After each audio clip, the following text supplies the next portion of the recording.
A strong hold over current affairs is your way to succeed in the UPSC Civil Services examination. Brace yourself and get detailed coverage of relevant news both nationally and internationally.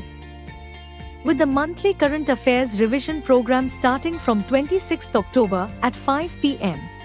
Enroll today and elevate your current affairs knowledge with comprehensive coverage of current affairs compiled through relevant sources such as the Hindu Indian Express, Economic Times, PIB Yojana, and others. Expert support and personalized mentoring. Comprehensive assessment through MCQs and mains-oriented questions.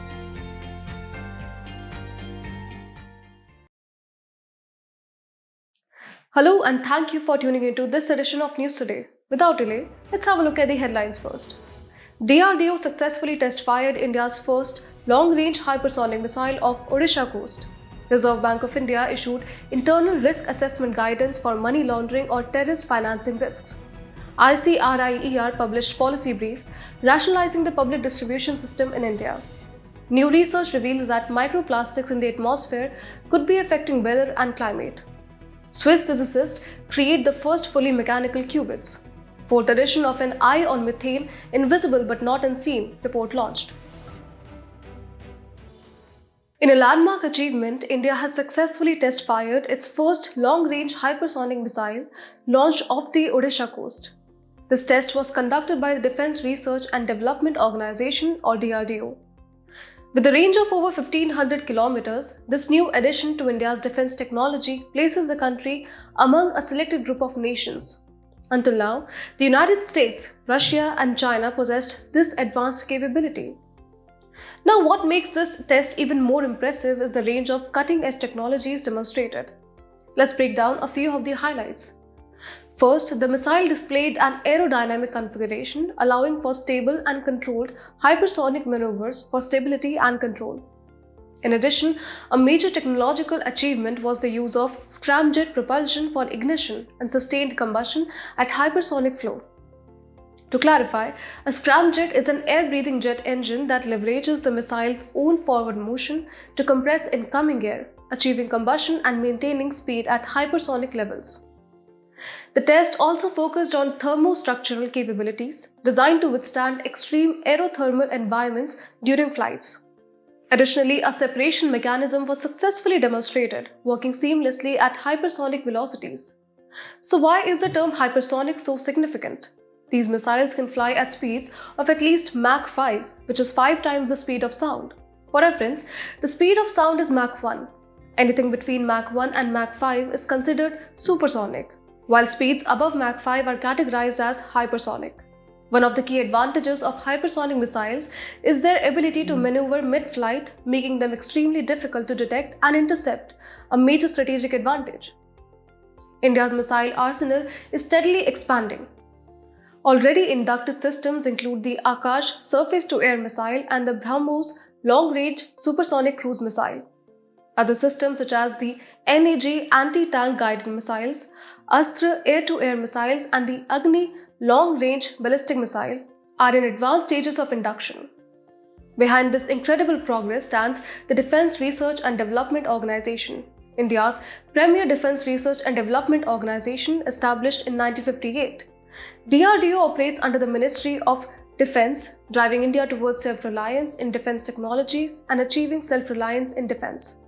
Today, it manages a network of 41 laboratories, working on everything from aeronautics and electronics to combat vehicles, missiles and advanced simulations.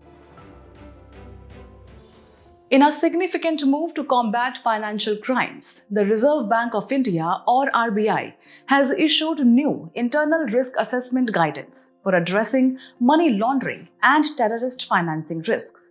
The guidelines focus on two primary aspects. Firstly, a data-driven, quantitative approach to tackling frauds. Secondly, the RBI stresses the importance of a risk-based framework, which includes compliance, due diligence, and continuous monitoring. These guidelines come in response to the growing concerns regarding financial crimes. According to the RBI Annual Report 2023-24, fraud cases in India have surged dramatically. jumping from 13,564 in 2022-23 to 36,075 in 2023-24. This growing issue also has broader implications on a global scale.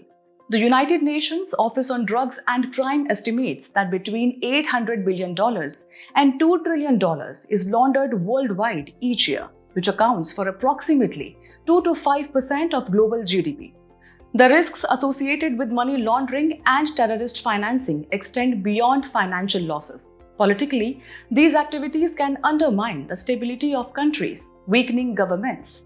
Security risks also arise from both internal and external threats, including terrorism and terrorist financing linked to groups like ISIL and Al-Qaeda. Economically, fraudulent activities such as credit frauds divert crucial bank funds into illegitimate activities, which in turn affects the allocation of resources to essential economic sectors. Additionally, socially, money laundering and terrorist financing can affect the social harmony, leading to increased communal tensions and criminal activity. In response to these growing risks, several initiatives have been implemented both globally and in India to combat money laundering and terrorist financing. On the global front, frameworks like the Palermo Convention 2000, which focuses on transnational organized crime, and the FATF, anti-money laundering, and counter-terrorist financing guidelines play a crucial role in setting international standards. In India, the Prevention of Money Laundering Act or PMLA, the Financial Intelligence Unit or FIUIND, the Enforcement Directorate or ED, and the Foreign Exchange Management Act or FEMA are key elements of the national strategy to combat these threats. Through these comprehensive measures, the RBI aims to strengthen India's financial system, reduce vulnerabilities to money laundering and terrorist financing, and ensure a more secure and transparent financial environment. Now we turn our focus to a critical issue impacting food security in India. The Indian Council for Research on International Economic Relations or ICR-IER has released a policy brief titled Rationalising the Public Distribution System or PDS in India. The study highlights persistent leakages in the PDS and suggests measures to rationalize the system for better food and nutritional security. Let's begin with the key findings of the report. The study reveals that 28% of grains allocated by the Food Corporation of India or FCI and state governments fail to reach the intended beneficiaries. This translates into a financial loss of approximately 69,108 crore rupees. While recent reforms like linking ration cards with Aadhaar and installing point of sale or POS machines in 95% of fair price shops or FPS have improved distribution efficiency, they have not completely eliminated leakages. Regional variations are evident. States such as Bihar and West Bengal have made significant progress in reducing leakages. However, high leakages persist in the northeastern states like Arunachal Pradesh, Nagaland and even Gujarat, primarily due to the lack of digitalization in the PDS system. The report also emphasizes 3 key strategies to address the challenges in the public distribution system. First, it suggests effective targeting of beneficiaries by reducing the PDS coverage from the current 57% to the bottom 15% of the population for free food distribution while providing grains at 50% at the minimum support price or MSP to the remaining population. Second, it recommends shifting to a direct benefit transfer or DBT system to minimize leakages, reduce administrative costs, and empower citizens with greater flexibility in making dietary choices. Lastly, the report proposes transforming fair price shops into nutrition hubs by piloting a food coupon approach in select FPSs to address grain siphoning and enhance the nutritional impact. Now let's understand the Public Distribution System or PDS. By coverage, it is the world's largest food distribution program, operated under the joint responsibility of the Centre and the states. The Centre, through the Food Corporation of India, handles procurement, storage, transportation, and bulk allocation of grains. Meanwhile, the states are responsible for the allocation of these grains within their jurisdiction. identifying eligible families, issuing ration cards, and supervising the operations of fair price shops. Over the years, the public distribution system has evolved through several key milestones. In 1992, the revamped PDS was introduced, followed by the implementation of Targeted PDS (TPDS) in 1997. The Antyodaya Anna Yojana or AAY was launched in 2000 to further enhance the reach of food security. A significant development came with the National Food Security Act or NFSA in 2013, which aimed to provide legal entitlement to food.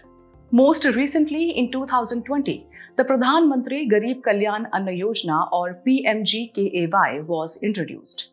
In conclusion, while the PDS plays a crucial role in ensuring food security, these findings underline the need for systemic changes to reduce leakages, improve efficiency, and enhance nutritional outcomes for beneficiaries. Moving ahead, we'll be diving into the results of a fascinating study with global implications. New research has revealed that microplastics in the atmosphere could be impacting our weather and climate. Let's take a closer look. To start, the study found that microplastics can act as ice nucleating particles, which are microscopic aerosols that help ice crystals form in clouds. It turns out that any kind of imperfection in a water droplet, whether it's dust, bacteria, or microplastics, can give ice something to form or nucleate around. These small defects can cause droplets to freeze at warmer temperatures, thereby influencing cloud formation. So how do these changes affect our environment? Well, when water vapor condenses around these tiny floating particles, it can form either liquid water droplets or ice crystals. And that leads us to the impact of microplastics in the atmosphere. First up, precipitation patterns. A polluted environment with many more aerosol particles like microplastics, available water is shared among many more particles, resulting in smaller droplets. This means we may see less frequent rain but heavier downpours when it does occur. Moving on to global warming, the balance between liquid water and ice in clouds plays a key role in determining whether clouds contribute to warming or cooling the atmosphere. In addition to weather and climate, microplastics can affect weather forecasting, climate modeling, and even aviation safety by influencing how atmospheric ice crystals form clouds. Now, where do these airborne microplastics come from? Sources include synthetic textiles, tire abrasion, incomplete plastic waste incineration, personal care products, city dust, and abrasion of roads, all adding to the pollution in our atmosphere. So what steps are being taken to tackle this issue? On a global level, we have the Global Partnership on Plastic Pollution and Marine Litter, the UN Environment Assembly's resolution to end plastic pollution and forge an international legally binding agreement, and lastly, IAEA's New Tech Plastics Initiative. Here in India, measures include the ban on single-use plastic, the Plastic Waste Management Rules of 2016, and the KVIC's project Replan or Reducing Plastic from Nature, which focuses on reducing plastic waste in nature. This research is a reminder of just how interconnected our environment is and why tackling microplastic pollution is so critical. In a prominent development, Swiss physicists have successfully created the first fully mechanical qubits, marking a significant advancement in the field of quantum computing. Now, you might be wondering why this is so important. Well, mechanical qubits could be the answer to two major challenges faced by quantum computers today: quantum errors and the shorter lifespan of virtual qubits, which are those made using electromagnetics that hinder realizing the potential of quantum computers. As we know, qubits or quantum bits are the fundamental units used by quantum computers to encode data exhibit high sensitivity and may cause calculation errors, referred as quantum errors. Unlike traditional computers that use bits, either 0 or 1, qubits can exist in multiple states simultaneously. This unique property allows quantum computers to perform incredibly complex calculations. These errors can become even more pronounced as the size of quantum computers increases. Now, let's move on to a brief overview of quantum computers. They are based on the principles of quantum mechanics, which describes how subatomic particles behave differently from macro-level physics. Quantum mechanics explains how extremely small objects simultaneously have the characteristics of both particles and waves, a disturbance or variation that transfer energy. Physicists call this the wave-particle duality. Two fundamental concepts are at the heart of quantum physics. The first is superposition, where each qubit can represent both 1 and 0 at the same time. The second is entanglement, a phenomenon where qubits in a superposition can be correlated, meaning the state of one qubit is dependent on the state of another. India is also making strides in the field of quantum computing. The country launched the National Quantum Mission in 2023 to establish itself as a global leader in this technology. Other initiatives include the Quantum-Enabled Science and Technology, a research program to build quantum capabilities, and the MEITY Quantum Computing Applications Lab, which provides access to quantum tools and resources for research. Additionally, the Quantum Computer Simulator Toolkit allows researchers to explore quantum computing, and a unique quantum-backed clean hydrogen production technology has been developed at BHU Varanasi. In our last news, let's turn our attention to a significant environmental update. The United Nations Environment Programme's International Methane Emissions Observatory, or IMEO, has launched the 4th edition of the report titled An Eye on Methane, Invisible but Not Unseen. This report sheds light on the global methane emissions scenario, its impact, and the response to it. Now you may think, what is IMEO and why does it matter? Well, IMEO is a key implementing partner of the Global Methane Pledge and is committed to providing open, reliable, and actionable data on methane emissions. Their data collection mechanism include rigorous industry reporting via the Oil and Gas Methane Partnership 2.0 or OGMP 2.0, satellite monitoring through the Methane Alert and Response System or MARS, insights from global methane science studies, and national emissions inventories. So, what are the key findings of this latest report? First and foremost, it emphasizes that human-caused methane emissions are responsible for approximately 1/3 of the planet's current warming. That's a staggering statistic. When it comes to the oil and gas sector, the report highlights a significant gap. The OGMP 2.0 members who are required to report their emissions account for only 42% of global production. Clearly, more needs to be done to expand coverage. Moving on to the steel supply chain. Did you know that the production of metallurgical coal for steel contributes to 1/10 of energy sector methane emissions? The good news is that this can be mitigated at a minimal cost. However, the report also brings to light a disappointing trend. Despite IMEO's efforts to alert countries of major emissions through the MARS system, only 1% of these alerts have received a substantive response. Now, what initiatives are being taken to address methane emissions? Globally, efforts like Global Methane Pledge, the Climate and Clean Air Coalition, and Global Methane Alliance are at the forefront. In India, initiatives such as National Innovations in Climate Resilient Agriculture or NICRA project, National Livestock Mission, Govardhan Scheme, and the new National Biogas and Organic Manure Program plays a crucial role. Now comes the question, why is methane such a pressing concern? Methane is a major greenhouse gas, and while it is short-lived, with an atmospheric lifetime of 12 years, it is 86 times more potent than carbon dioxide in the short term. Over 60% of methane emissions are driven by human activities like agriculture, fossil fuel production, and waste management. Moreover, methane is not just about warming. It also acts as a precursor to toxic air pollutant, tropospheric ozone, contributing to respiratory problems, crop losses, and more. In conclusion, tackling methane emissions is not only necessary but also achievable with collaborative global and national efforts. This report serves as yet another reminder of urgent actions required to mitigate this invisible but impactful threat. In today's Place in News, we will be discussing Nigeria, with its capital, Abuja. Recently, the Indian Prime Minister conferred the Nigerian National Award, the Grand Commander of the Order of Niger. Let's discuss a few key facts about Nigeria. Nigeria is located on the western coast of Africa and is a multi-ethnic, culturally diverse federation. It is also the most populous country in Africa. The country shares land boundaries with Niger to the north, Chad to the northeast, Cameroon to the east, and Benin to the west, while the Gulf of Guinea lies to the south. In terms of physiography, Nigeria has several extensive plateaus, such as the Jos Plateau and the Udi Plateau, along with mountains like Mount Dimlang and lowlands including the Sokoto Plains and Chad Basin. Major lakes include Lake Chad, a freshwater lake bordering Nigeria, Chad and Niger.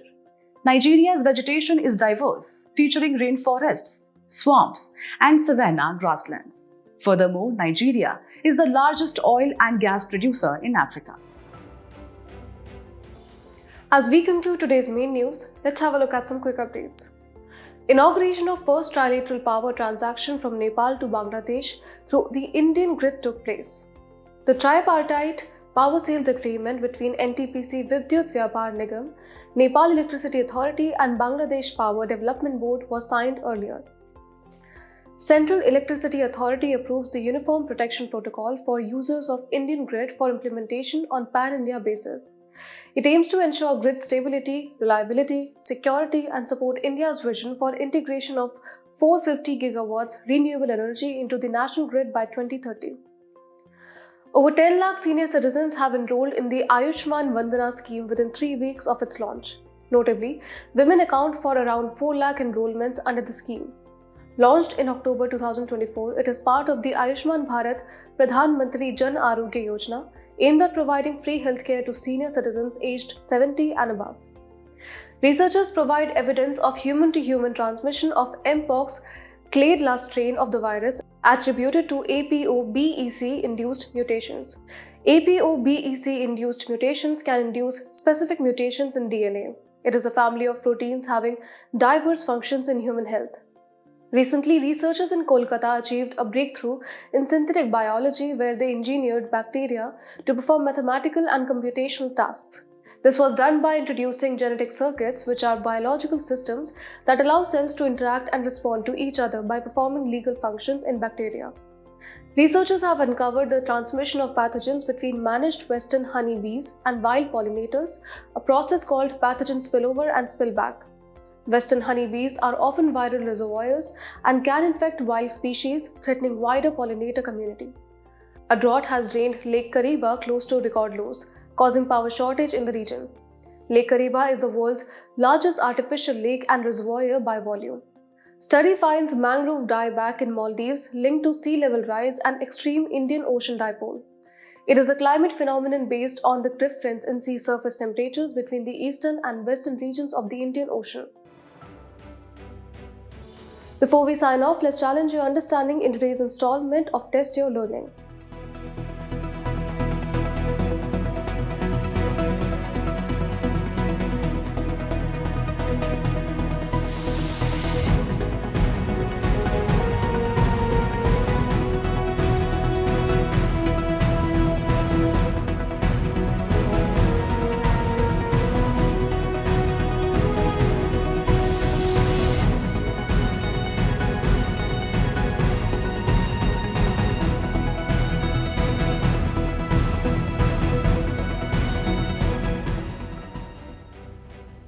Thank you for joining us. We hope you found this episode of News Today engaging.